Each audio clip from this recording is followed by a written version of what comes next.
Welcome back to A Little Faith. This is our first ever emergency podcast, which I guess a little extreme of a phrase, but and the timing is particularly funny because Jennifer and I, and Jennifer's here with me. Hi, Jennifer. Hi, Levi. Have already recorded another introduction for a different episode for what I'm hoping our new format is where Jennifer and I are going to have like a 5 to 10 minute chat at the beginning of every episode. And we've already recorded one of those. We're going to record another one after we finish this recording. And the whole goal of that was so that we could be ready to talk and release an episode quickly when there's some sort of emergency or world event for us to talk about, which, Jennifer and I both actually attend the same meeting. We both go to Simi Hills and we live here in Southern California. And boy, oh boy, have we had an emergency in the last week or so. The fires are still burning, and the two of us, the Christadelphian community here, all of Los Angeles has had some really hectic times in the last 10 days. And we wanted to, we wanted to get together and talk about the different kind of thoughts and reactions we've had, different stories we've heard, because this is really, really crazy days. So it really,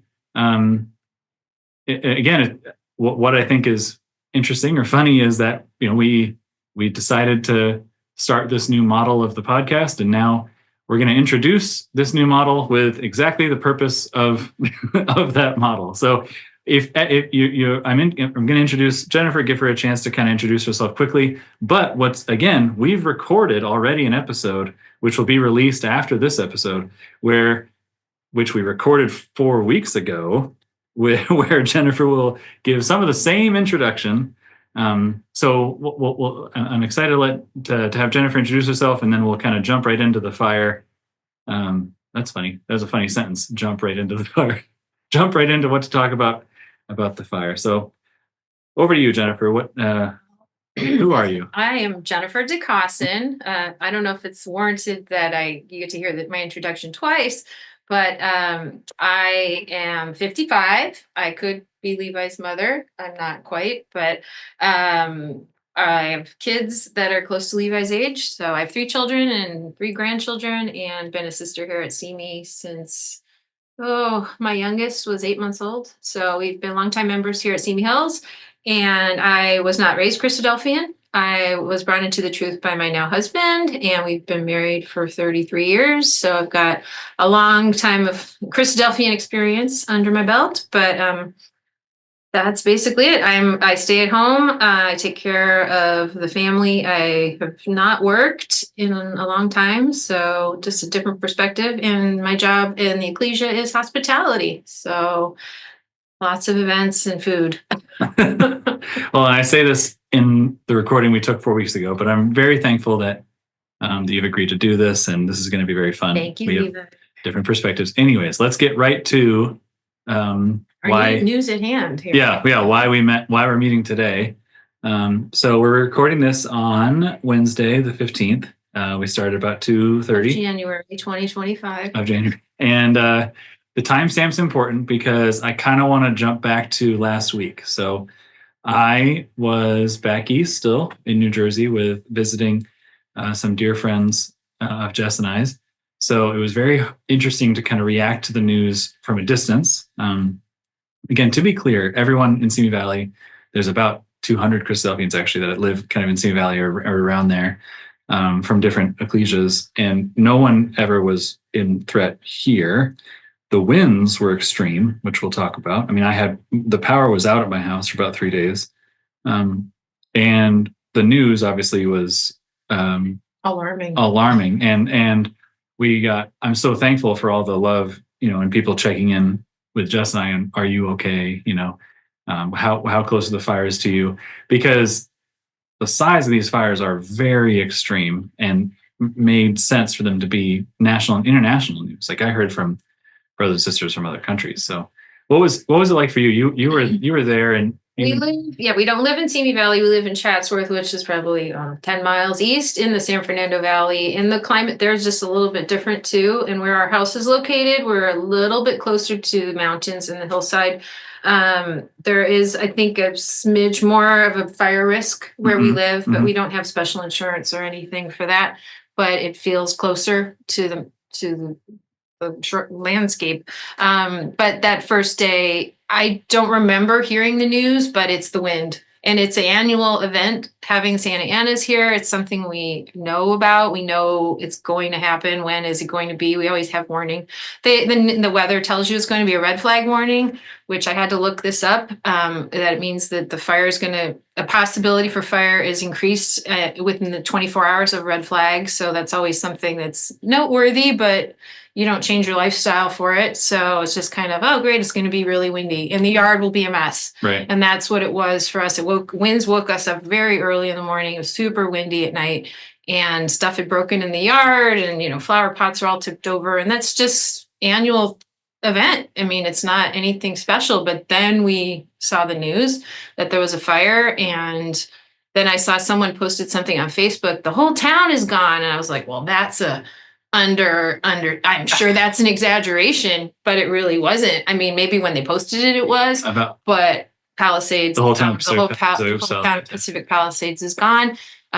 We have people we know have homes in Malibu, and so everyone's worried. And we had a lot of outreach from our out-of-state relatives because the map of Los Angeles is deceiving. Yeah. It looks like it's really close and it's 15 miles away, but as the crow flies, it's very far, and you'd have to burn through a lot of homes to get to us. But when you think of how quickly things can change, that could have happened. That could still happen because, like you said, the fire's not over. So that's the thing. Yeah, we are recording this at a time where none of these fires that have so far caused so much damage are not actually out. They're not contained at this moment, and we are having more wind this week. This is kind of week 2 of this, and yeah, I think there's definitely a general stress or anxiety throughout our whole community, and that's again in our church community and in the whole area.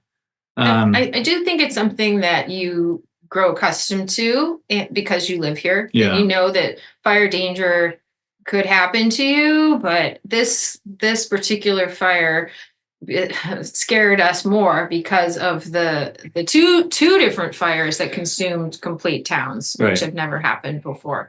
So I think that's what makes it extra alarming, because it could happen to you and you expect that there will be a fire at some point, and that will be on the news, but this time just was very different. Yeah. And to talk specifically, we quickly learned last week that there was about 5 or 6 Christadelphians from the Verdugo Hills meeting that were evacuated from their homes last week. So if you're a Christadelphian, that's just some context. But thankfully, all their homes are okay. Today, as of right now. Sister Peggy Lloyd, who, if you ever had heard of Bob Lloyd or Minute Meditations or anything like that, his widow, Sister Peggy, who is quite advanced in age, she was evacuated, thankfully, by her daughter and son-in-law that she lives with. But again, I haven't confirmed. I think they're home. I don't know. They might still be in a hotel. So I don't know. Yeah. But the power has been out, so you might not want to go home. Yeah, they might not be home yet. But others have returned. And yeah, I've got work colleagues who have lost their homes, work colleagues that were evacuated. A friend of mine lost his entire home. Clients who have lost their homes. It's like, and I think that's everyone. The definitely the permanent thing already. Again, the fire is not over. One permanent fact is everyone in the LA area is going to know someone who was affected by this fire in an extreme way. So that it's definitely a regional story, and no matter what. It will be newsworthy for 10 years. I mean, there was some celebrity person on the internet talking about how the last fire they lost their home and it took them a year to get a permit to clean up their property. So I'm sure this time around on this scale, hopefully things will be different, that there'll be progress, but I think it'll just be a news headline for a long time once this fires end. How the recovery is going to be, and what's this city going to look like, and the coastline of Malibu will look completely different. If you've ever driven on PCH and the one, it won't be like that ever again. So there's that. The scars will be there a long time. That's a great word. long time. Yeah, you're gonna. And I haven't even tried. But I am curious. I'd like to drive down there and kind of see what's changed. It's not time yet. No, definitely not time. But yeah. Not ramifications, but scars is a better word. Yeah. I think, to see how is it going to change, and hopefully for the better. But yeah, it's too soon to say. So it has been. Obviously, crazy busy days around here. Lots to think about. Lots on the phone constantly. That kind of mood. Some of the takeaways, now. Wait, can I ask you a question? Sure. Because you traveled home then from New Jersey to this burning landscape. Yes. So on Saturday, which was 4 days ago, Saturday the 11th. That's right. I flew back into LA and saw 3 separate smoke stacks, or from the air. From the air. Yeah, which was and honestly, Jess was not interested in coming home. She was like, "Why are we going back to a place where, yes, we knew we had power in our house by the time we came home. If we didn't have power, we probably would have extended our stay, because just coming back home with no power is frustrating." And we had to clean it. I mean, our big loss, and again, it's not a big loss. We had to clean out our fridge and our freezer. But yeah, it was very apocalyptic, which I think that's the word we might transition to here. Flying back in, it was like, oh wow, it looked like multiple areas on fire were gone, and everyone was peering out every window they could on the airplane, coming home. We landed in Burbank, so we saw. I guess this is just for the locals, but we kind of saw the backside of the major Palisades fire, but it was coming over the hill at that time. Thankfully, the wind has changed, keeping it out of the valley. So the winds have worked against the fires the last few days. For our area, yeah. Well, and that's the other thing that's very interesting about this week, is that it's absolutely beautiful here. It is. You would not know. You don't smell it. You don't see it. The air quality where we are is I'm sure it's affected, but you can't visibly tell. Yeah. So if you didn't turn on an internet, or the news or your phone, you would probably not know that this existed. Yeah. So. Oh yeah, here, yeah. There's a way. Yeah, there's a way you could have avoided it. So you weren't. Your takeaways. Well, yeah, you weren't evacuated, right? We were evacuated. We received. There was a citywide, I guess it's citywide, countywide alert system for natural disasters, earthquakes, and the like. And I had 3 people working from our house because they were out of power, and they all got an emergency alert that I didn't get. And it has a special tone, and it special, strikes a chord, fear in your heart, because it means something important. And so that set me off. I think that's triggered me to then panic a little bit on oh my goodness, what do we take? What do we do? And then the order was rescinded. It was sent in error, and that was a news story. So, but after that, I've kind of not been able to settle down personally. It panicked me into getting my insurance paperwork and my go bag of, paperwork of what to bring, and bank statements, or just all of that, and then printing out a list and sending emails to all my family members. And my husband called his parents and do you guys have an evacuation plan? Where are you going to go? And it's things that you think you're prepared for, but where we live, earthquakes are our biggest our worry. And so we are prepared for earthquake, which would mean staying at your house. Right. We have never had to evacuate for fire yet, and hopefully never. But it is a different mindset of what you bring and what you prepare for, and it kind of shook us up a little bit. Yeah, no, and I mean, you could drive yourself crazy being prepared for everything. That's my brain immediately goes to is there's a whole industry of doomsday preppers, and you have all the no expiration food and water you got to change every 6 months. Which yes, ideally I would have all that stuff. Well, we do have a lot of the food. Well, good. Yes, I don't want anyone to know where I live, so you don't come and eat our food. But my husband has done a lot of preparation in that respect. Yeah. But I mean, since last week, I mean, I pick up an article of clothing. I was like, well, would I put this in a bag if I had to evacuate right now? And like, we should have a backpack. And we used to have a backpack next to our bed with shoes and a flashlight and a change of clothes or a sweatshirt. And we kind of put that away. Yeah. And we remodeled or something and we got rid of it. And so he got re-inspired. Let's get our backpacks. Where's your backpack? I said, I don't have one anymore. So that, just things like that, you get a little lax. Yeah. Or stop thinking about it, but I don't want it to drive my everyday life. Right. Too. It could consume you. Yeah. I mean, I think there are some Christadelphians who are much more prepared for that type of disaster than I am. And I don't know if I emulate, want to be like them, but it leads, it leads to the I mean, like when I'm flying in to Burbank Airport, like you asked about, like my overwhelming thought was like, if this isn't the apocalypse, like this is what the apocalypse looks like. This is what the end of days would look like, right? I mean, and at the very least, it should be kind of a wake up call or a question of, are you ready? Like, yes. God clearly, and now I'm actually jumping back to COVID in my mind, in that we've seen multiple demonstrations in the last 4 or 5 years. So I will include the pandemic, include these fires, include the things that have been happening in Israel or whatever, of how quickly things can change. And that I'm thankful that I choose to trust that those things are in God's hands and that He is directing the events of the world, which He says multiple times in the Bible that He is. So in no way am I happy when I see fires all over the area that I live, but and I don't think He wants or enjoys the pain caused or the suffering.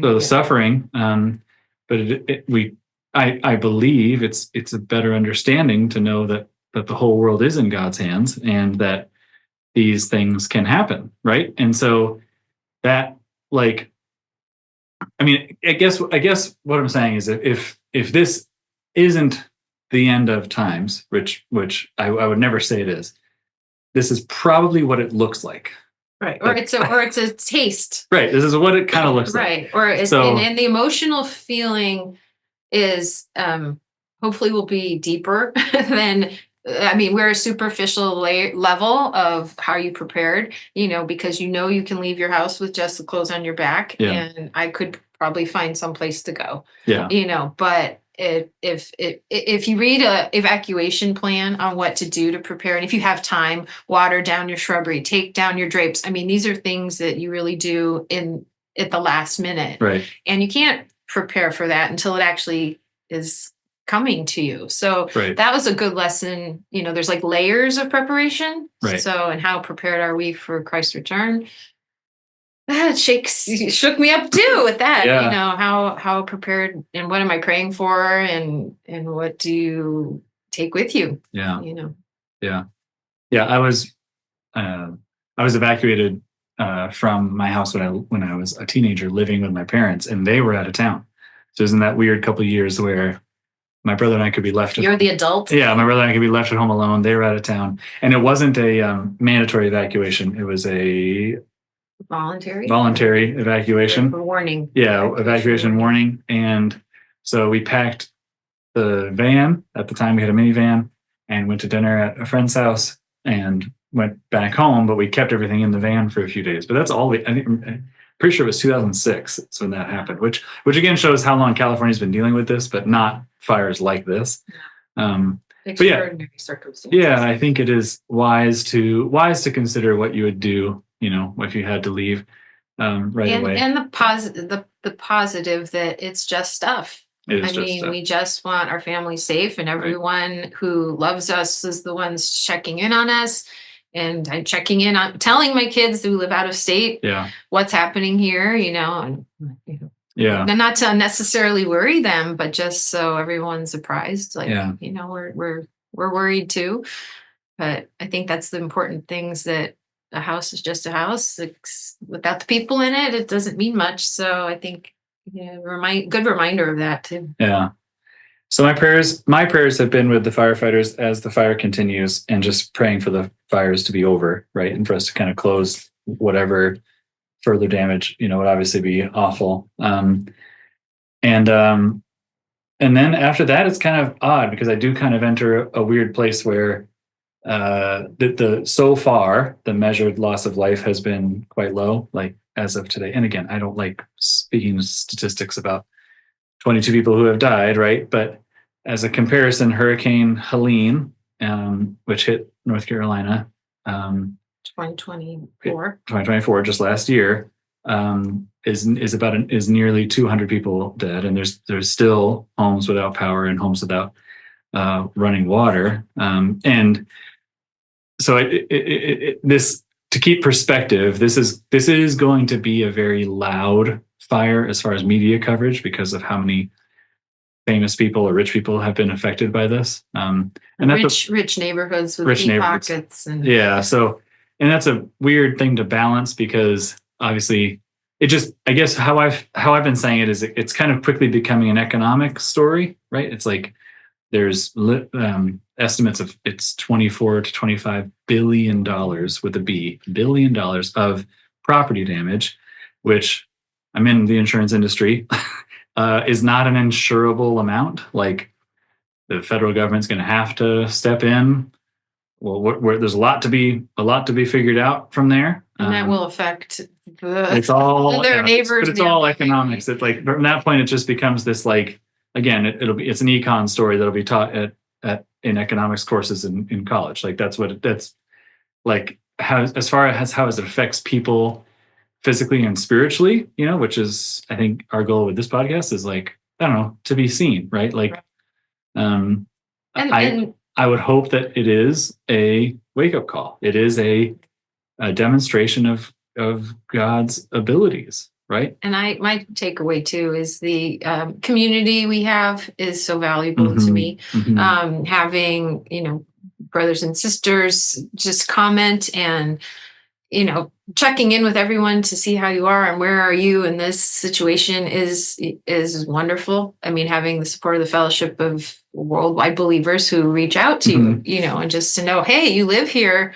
I stayed at your house one week before Bible school, but I know where you live, and we went to Malibu. Is this where that is? Yeah. Just that is amazing. Yeah. I mean, I have family who reached out, but having brothers and sisters, right. just to say, hey, I can send you a message and just know we're all thinking about you. So that's lovely too, and reaffirms my love of the fellowship. Oh yeah. Me, so good.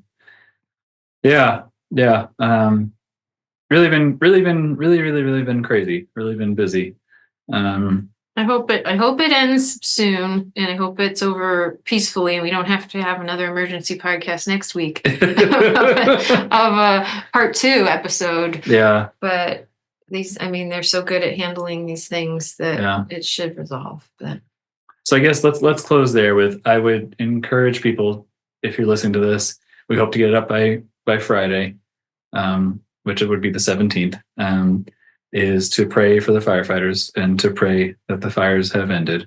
And have a little faith that God is watching over us. That God's with us, and to pray that this is a thing that kind of pricks people's hearts and affects them, and increases anyone's desire to be closer to God. Thank you, Levi. Yep. Thank you, Jennifer. Talk to you later.